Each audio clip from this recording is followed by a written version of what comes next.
E ao Sr. Ministro, ao Sr. Secretário de Estado, aos Srs. Deputados e aos Srs. Jornalistas aqui presentes. O Sr. Secretário de Estado, há pouco tempo atrás, o Sr. Secretário Manuel Delegado, que acabou de intervir, teve um desabafo referindo que era um tormento governar nestas condições. Eu acho que foi mesmo um desabafo que interpreto como uma boca ter-lhe fugido para a verdade. Mas a minha preocupação não são as suas declarações, a minha preocupação é que, de facto, a governação do Ministério da Saúde é um desastre. Porventura não reconhecem isso, naturalmente, mas o futuro irá comprovar as dificuldades que estão a ser criadas por este Ministério.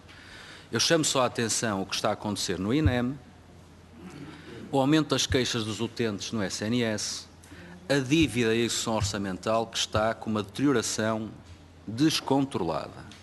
E depois, claro, as cirurgias são adiadas e recorre-se mais ao privado e ao setor social para conseguir ultrapassar esse problema, e as classes profissionais estão no limite, eu acho, porque a interpretação que eu faço, a informação que eu tenho, foram conduzidas em termos de diálogo e de processo negocial com muito engano e com muita protelação. Aliás, os sindicatos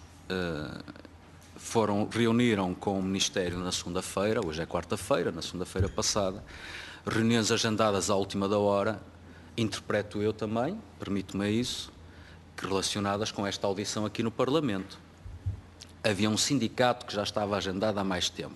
Curiosamente, o sindicato filiado na CGTP. Os outros foram agendados à última hora, porque de facto o Sr. Ministro tinha que vir cá hoje ao Parlamento e convinha que tivesse mais alguma coisa para dizer. Mas agora as questões concretas. O Sr. Ministro acabou de referir há bocado, no seu introito inicial, que as reivindicações... Eu não sei se o Sr. Ministro está a tomar boa nota das minhas questões, porque as respostas seriam interessantes. Das reivindicações, não sei se referia só às classes profissionais do setor da saúde, se referia à administração pública em geral, que somariam o valor de 1.500 milhões de euros a 2.000 milhões de euros.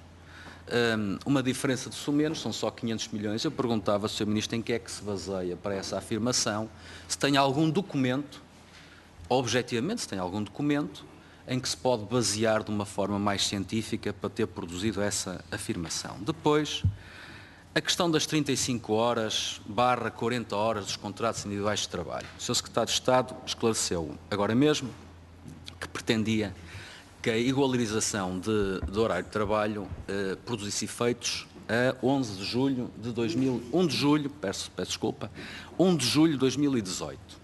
Sr. Ministro, é exatamente 2 anos depois da assunção das 35 horas.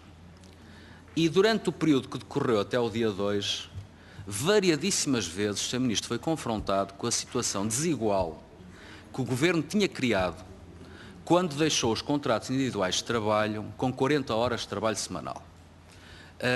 Em que havia, no caso dos enfermeiros, profissionais com o mesmo conteúdo funcional, em postos de trabalho próximos, e uns a praticar 35 horas, outros a praticar 40 horas.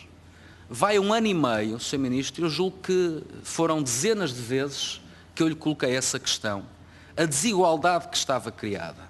E verificamos agora que o Sr. Ministro e o Governo finalmente assume que existe essa desigualdade e se propõe, 2 anos depois, corrigir exatamente essa desigualdade.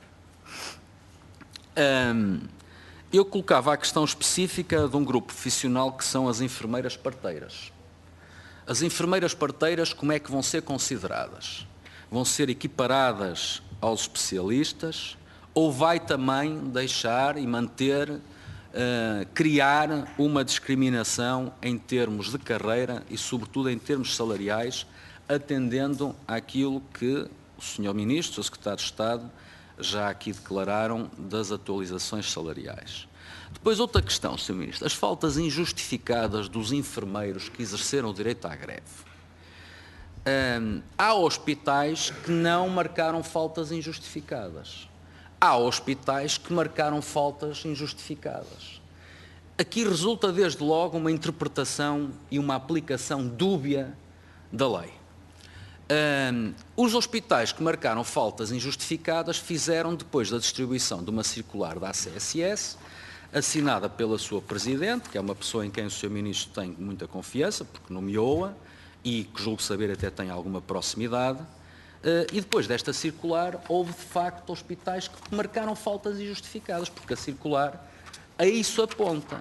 E eu perguntava, Sr. Ministro, imagino que vai começar na resposta a chutar logo para o lado, que isso é que os Conselhos de Administração e a gestão da autonomia será uma resposta a jeito, mas o que é que o senhor pensa disto, Sr. Ministro? E como é que é possível haver situações de desigualdade em que hospitais marcam faltas injustificadas, hospitais não marcam faltas injustificadas?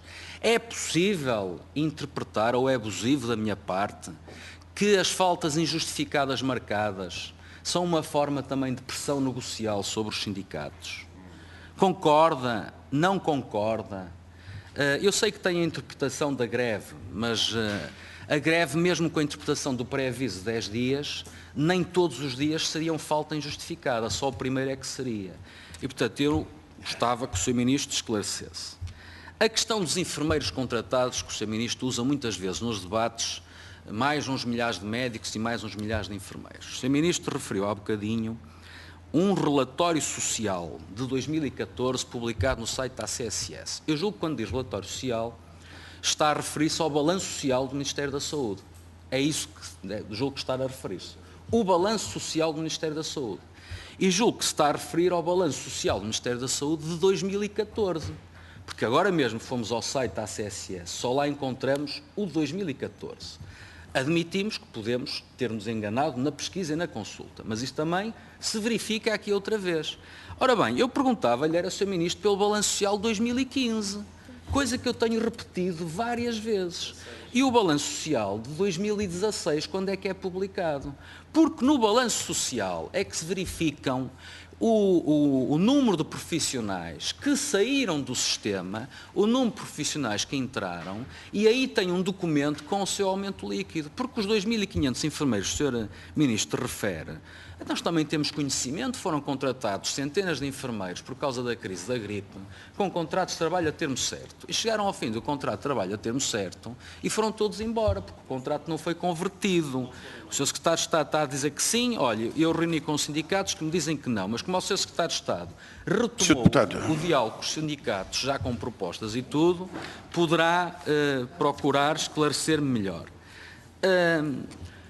Para terminar, Sr. Presidente, a propósito dessa quantificação que o Sr. Ministro faz, que eu muito duvido, francamente, a menos que o Sr. Ministro apresente algum documento, dos 1.500 milhões de euros ou 2.000 milhões de euros, também consegue quantificar, de alguma maneira, qual é o impacto daquilo que está a ser negociado com a classe dos enfermeiros, com os sindicatos dos enfermeiros, qual é o impacto, Sr. Ministro, em termos orçamentais para o próximo ano? Consegue quantificar isso, esse impacto? E para terminar, Sr. Presidente... Mesmo para finalizar, se faz favor. Já estão acauteladas as medidas para que os serviços de saúde, aplicado finalmente as 35 horas aos CIT também, a diminuição de horas de trabalho disponíveis, não venha a acontecer os problemas que ainda persistem das medidas que tomou e que não acautelou devidamente. Muito obrigado, Sr. Deputado. Dava a palavra ao Sr. Ministro. Faz favor, Sr. Ministro. Muito obrigado,